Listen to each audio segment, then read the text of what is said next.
The Adventure of the Three Garridebs by Arthur Conan Doyle. Narrated by Peter Silverleaf. It may have been a comedy, or it may have been a tragedy. It cost one man his reason, it cost me a bloodletting, and it cost yet another man the penalties of the law. Yet there was certainly an element of comedy. Well, you shall judge for yourselves.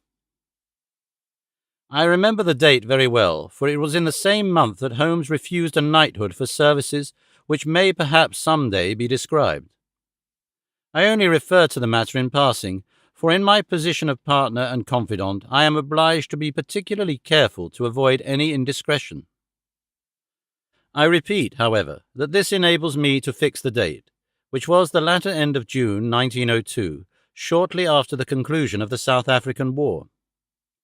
Holmes had spent several days in bed, as was his habit from time to time, but he emerged that morning with a long foolscap document in his hand and a twinkle of amusement in his austere grey eyes. "There is a chance for you to make some money, friend Watson," said he. "Have you ever heard the name of Garrideb?" I admitted that I had not. "Well, if you can lay your hand upon a Garrideb, there's money in it." "Why?" "Ah, that's a long story. Rather a whimsical one, too. I don't think in all our explorations of human complexities we have ever come upon anything more singular. The fellow will be here presently for cross-examination, so I won't open the matter up till he comes. But meanwhile, that's the name we want." The telephone directory lay on the table beside me, and I turned over the pages in a rather hopeless quest. But to my amazement there was this strange name in its due place. I gave a cry of triumph. "Here you are, Holmes. Here it is." Holmes took the book from my hand. "Garrideb N," he read. 136 Little Ryder Street, W. "Sorry to disappoint you, my dear Watson, but this is the man himself.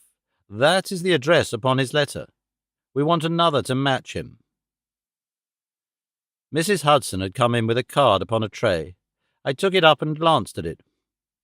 "Why, here it is," I cried in amazement. "This is a different initial. John Garrideb, Counselor at Law, Moorville, Kansas, USA." Holmes smiled as he looked at the card. "I'm afraid you must make yet another effort, Watson," said he.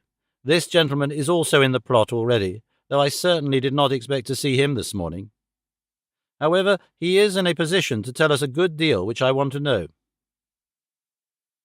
A moment later he was in the room.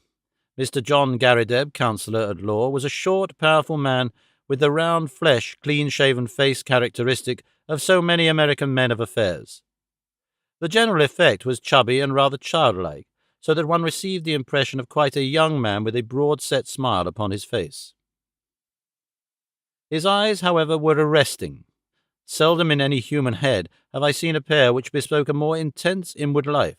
So bright were they, so alert, so responsive to every change of thought. His accent was American, but was not accompanied by any eccentricity of speech. "Mr. Holmes," he asked, glancing from one to the other. "Ah, yes, your pictures are not unlike you, sir, if I may say so. I believe you had a letter from my namesake, Mr. Nathan Garrideb, have you not?" "Pray sit down," said Sherlock Holmes. "We shall, I fancy, have a good deal to discuss." He took up his sheets of foolscap. "You are, of course, the Mr. John Garrideb mentioned in this document. But surely you have been in England some time." "Why do you say that, Mr. Holmes? I seem to read sudden suspicion in those expressive eyes." "Your whole outfit is English." Mr. Garrideb forced a laugh. "I've read of your tricks, Mr. Holmes, but I never thought I would be the subject of them. Where do you read that?" "The shoulder cut of your coat, the toes of your boots. Could anyone doubt it?"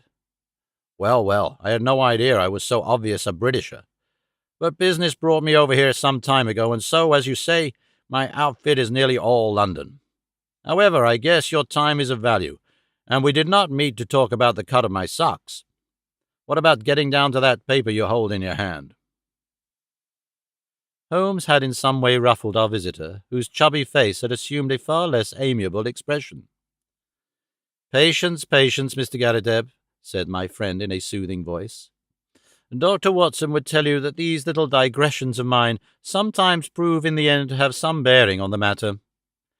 But why did Mr. Nathan Garrideb not come with you?" "Why did he ever drag you into it at all?" asked our visitor, with a sudden outflame of anger. "What in thunder had you to do with it? Here was a bit of professional business between two gentlemen, and one of them must needs call in a detective. I saw him this morning, and he told me this fool trick he had played, and that's why I am here. But I feel bad about it all the same. There was no reflection upon you, Mr. Garrideb. It was simply zeal upon his part to gain your end, an end which is, I understand, equally vital for both of you. He knew that I had means of getting information, and therefore it was very natural that he should apply to me." Our visitor's angry face gradually cleared. "Well, that puts it different," said he. "When I went to see him this morning, and he told me that he had sent to a detective, I just asked for your address and came right away. I don't want police butting into a private matter, but if you are content just to help us find the man, there can be no harm in that." "Well, that is just how it stands," said Holmes. "And now, sir, since you are here, we had best have a clear account from your own lips. My friend here knows nothing of the details." Mr. Garrideb surveyed me with not too friendly a gaze. "Need he know?" he asked. "We usually work together." "Well, there's no reason it should be kept a secret. I'll give you the facts as short as I can make them. If you came from Kansas, I would not need to explain to you who Alexander Hamilton Garrideb was.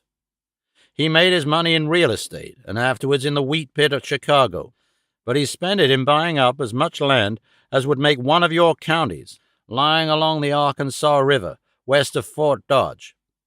It's grazing land and lumberland and arable land and mineralized land, and just every sort of land that brings dollars to the man that owns it. He had no kith nor kin, or if he had, I never heard of it, but he took a kind of pride in the queerness of his name. That was what brought us together. I was in the law at Topeka, and one day I had a visit from the old man, and he was tickled to death to meet another man with his own name. It was his pet fad, and he was dead set to find out if there were any more Garridebs in the world. 'Find me another,' said he. I told him I was a busy man and could not spend my life hiking round the world in search of Garridebs.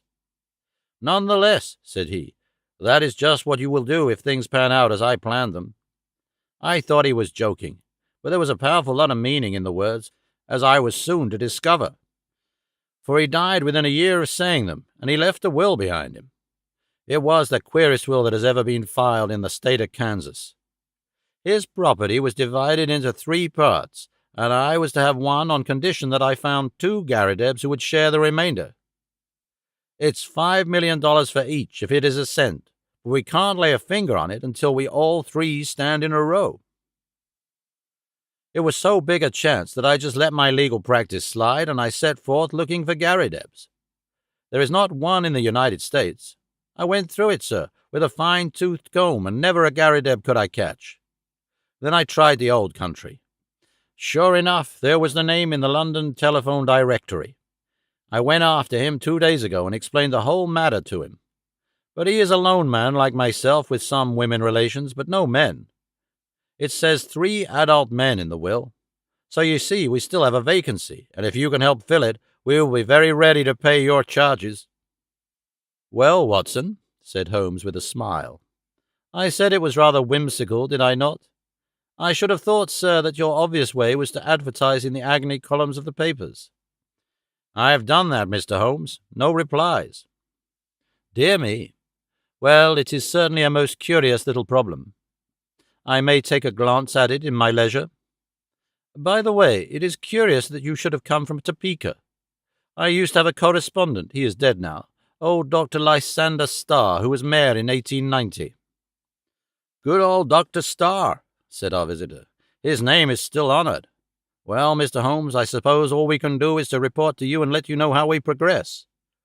I reckon you will hear within a day or 2. With this assurance, our American bowed and departed. Holmes had lit his pipe, and he sat for some time with a curious smile upon his face. "Well?" I asked at last. "I am wondering, Watson, just wondering." "At what?" Holmes took his pipe from his lips. "I was wondering, Watson, what on earth could be the object of this man in telling us such a rigmarole of lies. I nearly asked him so, for there are times when a brutal frontal attack is the best policy, but I judged it better to let him think he had fooled us. Here is a man with an English coat, frayed at the elbow and trousers, bagged at the knee, with a year's wear, and yet by this document and by his own account he is a provincial American lately landed in London. There have been no advertisements in the agony columns. You know that I miss nothing there. They are my favourite covert for putting up a bird, and I would never have overlooked such a cock pheasant as that. I never knew a Dr. Lysander Starr of Topeka. Touch him where you would, he was false. I think the fellow is really an American, but he has worn his accent smooth with years of London. What is his game, then, and what motive lies behind this preposterous search for Garridebs? It's worth our attention, for, granting that the man is a rascal, he is certainly complex and an ingenious one. We must now find out if our other correspondent is a fraud also. Just ring him up, Watson." I did so, and heard a thin, quavering voice at the other end of the line. "Yes, I am Mr. Nathan Garrideb. Is Mr. Holmes there? I should very much like to have a word with Mr. Holmes." My friend took the instrument, and I heard the usual syncopated dialogue. "Yes, he has been here. I understand that you don't know him. How long?" "Only 2 days." Yes, of course. It is a most captivating prospect. Will you be at home this evening? I suppose your namesake will not be there. Very good, we will come then, for I would rather have a chat without him. Dr. Watson will come with me. I understand from your note that you did not go out often. Well, we shall be round about 6. You need not mention it to the American lawyer. Very good. Goodbye. It was twilight of a lovely spring evening, and even Little Ryder Street, one of the smaller offshoots from the Edgware Road, within a stone cast of old Tyburn tree of evil memory, looked golden and wonderful in the slanting rays of the setting sun. The particular house to which we were directed was a large, old-fashioned, early Georgian edifice, with a flat brick face broken only by 2 deep bay windows on the ground floor. It was on this ground floor that our client lived, and, indeed, the low windows proved to be the front of the huge room in which he spent his waking hours. Holmes pointed as we passed to the small brass plate which bore the curious name.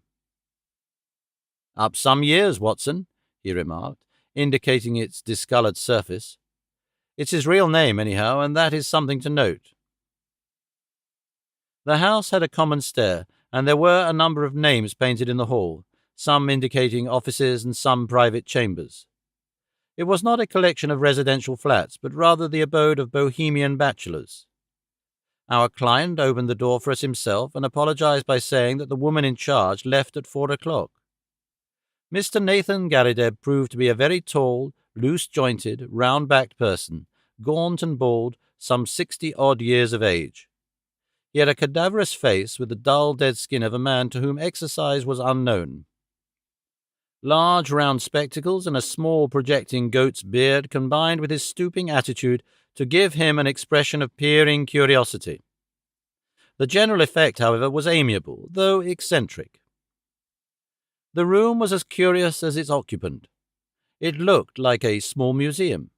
It was both broad and deep, with cupboards and cabinets all round, crowded with specimens, geological and anatomical. Cases of butterflies and moths flanked each side of the entrance. A large table in the centre was littered with all sorts of debris, while the tall brass tube of a powerful microscope bristled up among them. As I glanced round, I was surprised at the universality of the man's interests. Here was a case of ancient coins. There was a cabinet of flint instruments. Behind his central table was a large cupboard of fossil bones. Above was a line of plaster skulls with such names as Neanderthal, Heidelberg, Cro-Magnon printed beneath them. It was clear that he was a student of many subjects. As he stood in front of us now, he held a piece of chamois leather in his right hand, with which he was polishing a coin. "Syracusan of the best period," he explained, holding it up. "They degenerated greatly towards the end. At their best, I hold them supreme, though some prefer the Alexandrian school. You will find a chair here, Mr. Holmes. Pray allow me to clear these bones. And you, sir, yes, Dr. Watson, if you would have the goodness to put the Japanese vase to one side. You see round me my little interests in life. My doctor lectures me about never going out, but why should I go out when I have so much to hold me here? I can assure you that the adequate cataloguing of one of those cabinets would take me 3 good months." Holmes looked round him with curiosity. "But you tell me that you never go out?" he said. "Now and again I drive down to Sotheby's or Christie's. Otherwise I very seldom leave my room. I am not too strong, and my researches are very absorbing. But you can imagine, Mr. Holmes, what a terrific shock, pleasant but terrific, it was for me when I heard of this unparalleled good fortune. It only needs one more Garrideb to complete the matter, and surely we can find one. I had a brother, but he is dead, and female relatives are disqualified.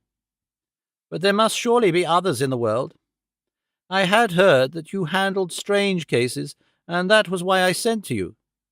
Of course, this American gentleman is quite right, and I should have taken his advice first, but I acted for the best." "I think you acted very wisely indeed," said Holmes. "But are you really anxious to acquire an estate in America?" "Certainly not, sir. Nothing would induce me to leave my collection. But this gentleman has assured me that he will buy me out as soon as we have established our claim. $5 million was the sum named. There are a dozen specimens in the market at the present moment which would fill gaps in my collection, and which I am unable to purchase for want of a few £100. Just think what I could do with $5 million. Why, I have the nucleus of a national collection. I shall be the Hans Sloane of my age." His eyes gleamed behind his great spectacles. It was very clear that no pains would be spared by Mr. Nathan Garrideb in finding a namesake. "I merely called to make your acquaintance, and there is no reason why I should interrupt your studies," said Holmes. "I prefer to establish personal touch with those with whom I do business. There are a few questions I need ask, for I have your very clear narrative in my pocket, and I filled up the blanks when this American gentleman called. I understand that up to this week you were unaware of his existence." "That is so. He called last Tuesday." "Did he tell you of our interview today?" "Yes, he came straight back to me. He had been very angry." "Why should he be angry?" "He seemed to think that it was some reflection on his honour, but he was quite cheerful again when he returned." "Did he suggest any course of action?" "No, sir, he did not." "Has he had or asked for any money from you?" "No, sir, never." "You see no possible object he has in view?" "None, except what he states." "Did you tell him of our telephone appointment?" "Yes, sir, I did." Holmes was lost in thought. I could see that he was puzzled. "Have you any articles of great value in your collection?" "No, sir. I am not a rich man. It is a good collection, but not a very valuable one." "You have no fear of burglars?" "Not in the least." "How long have you been in these rooms?" "Nearly 5 years." Holmes's cross-examination was interrupted by an imperative knocking at the door. No sooner had our client unlatched it than the American lawyer burst excitedly into the room. "Here you are," he cried, waving a paper over his head. "I thought I should be in time to get you. Mr. Nathan Garrideb, my congratulations. You are a rich man, sir. Our business is happily finished, and all is well. As to you, Mr. Holmes, we can only say we are sorry if we have given you any useless trouble." He handed over the paper to our client, who stood staring at a marked advertisement. Holmes and I leaned forward and read it over his shoulder. This is how it ran. Howard Garrideb, constructor of agricultural machinery. Binders, reapers, steam and hand ploughs, drills, harrows, farmers' carts, buckboards, and all other appliances. Estimates for artesian wells. Apply Grosvenor Buildings, Aston. Glorious, gasped our host. That makes our third man. I had opened up inquiries in Birmingham, said the American, and my agent there has sent me this advertisement from a local paper. We must hustle and put the thing through. I have written to this man and told him that you will see him in his office tomorrow afternoon at 4 o'clock. You want me to see him? What do you say, Mr. Holmes? Don't you think it would be wiser? Here am I, a wandering American with a wonderful tale. Why should he believe what I tell him? But you are a Britisher with solid references, and he is bound to take notice of what you say. I would go with you if you wished, but I have a very busy day tomorrow, and I could always follow you if you are in trouble. Well, I have not made such a journey for years. It is nothing, Mr. Garrideb. I've figured out our connections. You leave at 12 and should be there after 2. Then you can be back the same night. All you have to do is see this man, explain the matter, and get an affidavit of his existence. By the Lord, he added hotly, considering I've come all the way from the centre of America, it is surely little enough if you go 100 miles in order to put this matter through. Quite so, said Holmes. I think what this gentleman says is very true. Mr. Nathan Garridebs shrugged his shoulders with a disconsolate air. Well, if you insist, I shall go, said he. It is certainly hard for me to refuse you anything, considering the glory of hope that you have brought into my life. Then that is agreed, said Holmes, and no doubt you will let me have a report as soon as you can. I'll see to that, said the American. Well, he added, looking at his watch, I'll have to get on. I'll call tomorrow, Mr. Nathan, and see you off to Birmingham. Coming my way, Mr. Holmes? Well then, goodbye, and we may have good news for you tomorrow night. I noticed that my friend's face cleared when the American left the room, and the look of thoughtful perplexity had vanished.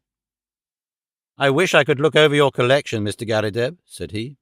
In my profession all sorts of odd knowledge comes useful, and this room of yours is a storehouse of it. Our client shone with pleasure, and his eyes gleamed from behind his big glasses. I had always heard, sir, that you were a very intelligent man, said he. I could take you round now if you have the time. Unfortunately, I have not. But these specimens are so well labelled and classified that they hardly need your personal explanation. If I should be able to look in tomorrow, I presume there would be no objection to my glancing over them? Well, none at all. You are most welcome. The place will, of course, be shut up, but Mrs. Saunders is in the basement up to 4 o'clock and would let you in with her key. Well, I happen to be clear tomorrow afternoon. If you would say a word to Mrs. Saunders, it would be quite in order. By the way, who is your house agent? Our client was amazed at the sudden question. Holloway and Steele in the Edgware Road. But why? I am a bit of an archaeologist myself when it comes to houses, said Holmes, laughing. I was wondering if this was Queen Anne or Georgian. Georgian, beyond doubt. Really? I should have thought a little earlier. However, it is easily ascertained. Well, goodbye, Mr. Garrideb, and may you have every success in your Birmingham journey. The house agent's was close by, but we found that it was closed for the day, so we made our way back to Baker Street. It was not till after dinner that Holmes reverted to the subject. Our little problem draws to a close, said he. No doubt you have outlined the solution in your own mind. I can make neither head nor tail of it. The head is surely clear enough, and the tail we should see tomorrow. Did you notice nothing curious about that advertisement? I saw that the word plough was misspelt. Oh, you did notice that, did you? Come, Watson, you improve all the time. Yes, it was bad English, but good American. The printer had set it up as received. Then the buckboards. That is American also. The artesian wells are commoner with them than with us. It was a typical American advertisement, but purporting to be from an English firm. What do you make of that?" "I can only suppose that this American lawyer put it in himself. What his object was, I fail to understand." "Well, there are alternative explanations. Anyhow, he wanted to get this good old fossil up to Birmingham. That is very clear. I might have told him that he was clearly going on a wild goose chase, but on second thoughts it seemed better to clear the stage by letting him go. Tomorrow, Watson, well, tomorrow will speak for itself." Holmes was up and out early. When he returned at lunchtime, I noticed that his face was very grave. "This is a more serious matter than I had expected, Watson," said he.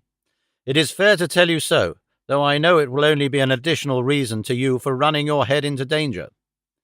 I should know my Watson by now, but there is danger, and you should know it.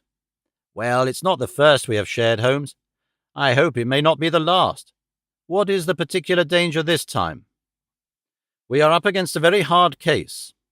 I have identified Mr. John Garrideb, Counsellor at Law. He is none other than Killer Evans, of sinister and murderous reputation. I fear I am none the wiser." "Ah, it is not part of your profession to carry about a portable Newgate calendar in your memory?" "I have been down to see friend Lestrade at the Yard. There may be an occasional want of imaginative intuition down there, but they lead the world for thoroughness and method. I had an idea that we might get on the track of our American friend in their records. Sure enough, I found his chubby face smiling up at me from the Rogues' Portrait Gallery. James Winter, alias Moorcroft, alias Killer Evans, was the inscription below. Holmes drew an envelope from his pocket.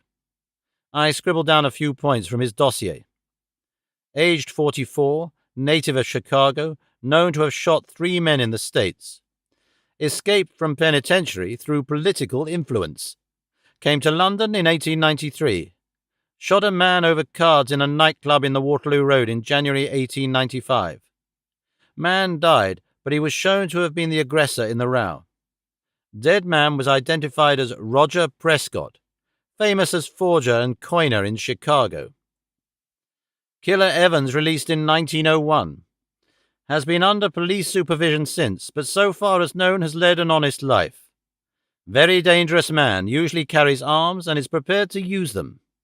That is our bird, Watson. A sporting bird, you must admit." "But what is his game?" "Well, it begins to define itself. I have been to the house agents.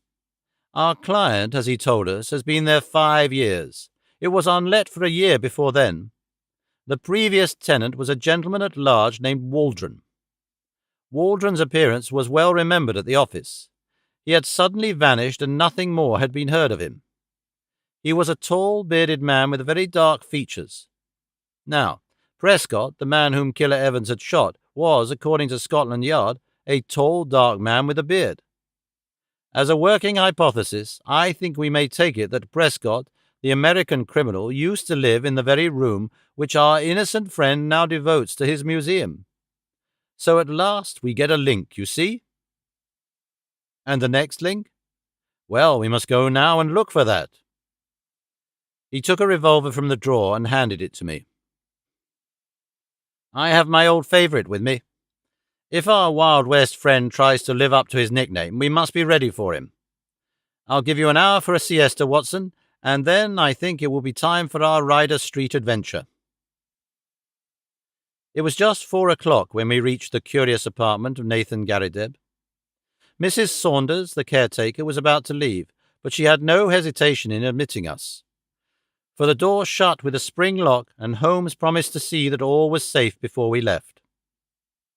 Shortly afterwards the outer door closed, her bonnet passed the bow window, and we knew that we were alone in the lower floor of the house.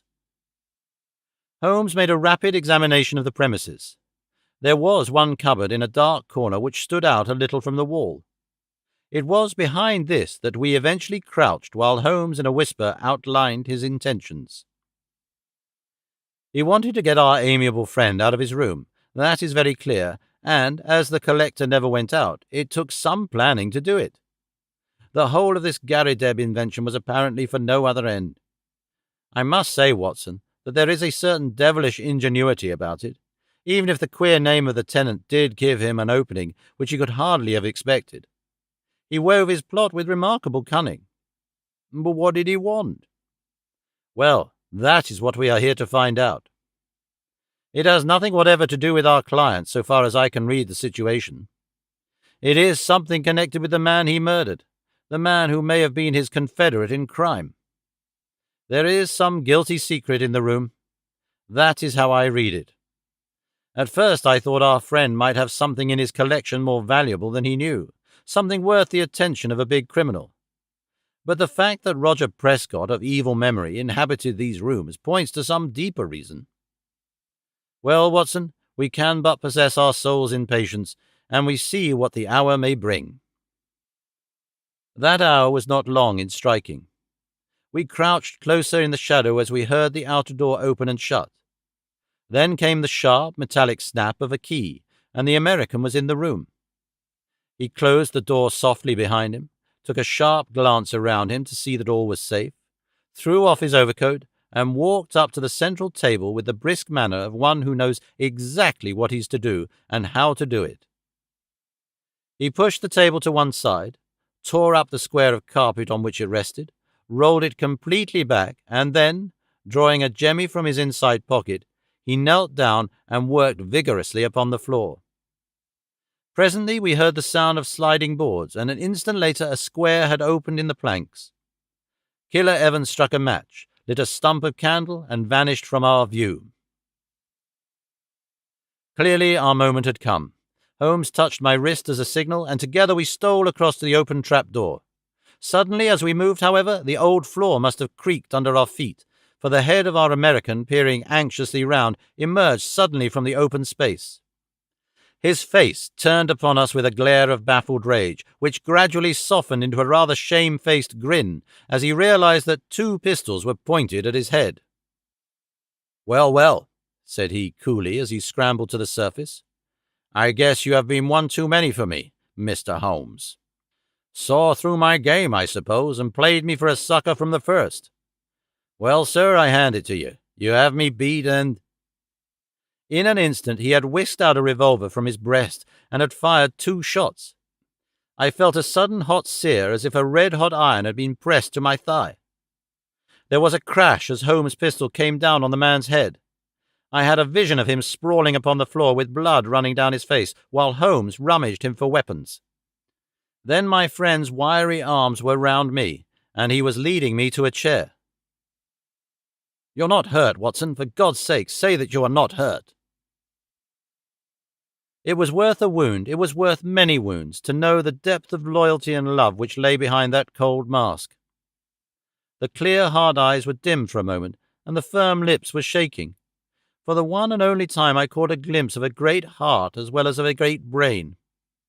All my years of humble but single-minded service culminated in that moment of revelation. "It's nothing, Holmes. It's a mere scratch." He had ripped my trousers with his pocket-knife.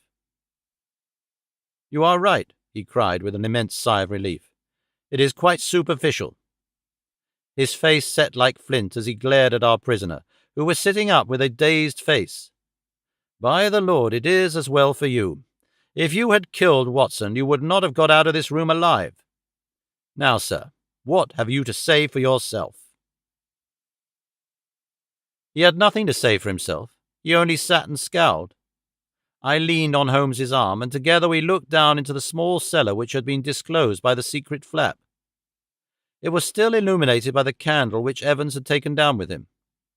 Our eyes fell upon a mass of rusted machinery, great rolls of paper, a litter of bottles, and, neatly arranged upon a small table, a number of neat little bundles. "A printing press, a counterfeiter's outfit," said Holmes. "Yes, sir," said our prisoner, staggering slowly to his feet, then sinking into the chair. "The greatest counterfeiter London ever saw. That's Prescott's machine, and those bundles on the table are 2,000 of Prescott's notes, worth 100 each, and fit to pass anywhere. Help yourselves, gentlemen. Call it a deal and let me beat it?" Holmes laughed. "We don't do things like that, Mr. Evans. There is no bolt hole for you in this country. You shot this man Prescott, did you not?" "Yes, sir, and got 5 years for it, though it was he who pulled on me. 5 years when I should have had a medal the size of a soup plate. No living man could tell a Prescott from a Bank of England, and if I hadn't put him out he would have flooded London with them. I was the only one in the world who knew where he made them. Can you wonder that I wanted to get to the place? And can you wonder that when I found this crazy boob of a bug hunter with a queer name squatting right on top of it, never quitting his room, I had to do the best I could to shift him? Maybe I would have been wiser if I'd put him away. It would have been easy enough, but I'm a soft-hearted guy that can't begin shooting unless the other man has a gun also. But say, Mr. Holmes, what have I done wrong anyhow? I've not used his plan. I've not hurt this old stiff. Where do you get me?" "Only attempted murder, so far as I can see," said Holmes. "But that's not our job. They take that at the next stage. What we wanted at present was just your sweet self. Please give the Yard a call, Watson. It won't be entirely unexpected." So those were the facts about Killer Evans and his remarkable invention of the 3 Garridebs. We heard later that our poor old friend never got over the shock of his dissipated dreams. When his castle in the air fell down, it buried him beneath the ruins. He was last heard of at a nursing home in Brixton. It was a glad day at the Yard when the Prescott outfit was discovered, for though they never knew it existed, they had never been able, after the death of the man, to find out where it was. Evans had indeed done great service and caused several worthy CID men to sleep the sounder, for the counterfeiter stands in a class by himself as a public danger. They would willingly have subscribed to that soup plate medal of which the criminal had spoken, but an unappreciative bench took a less favourable view, and the killer returned to those shades from which he had just emerged.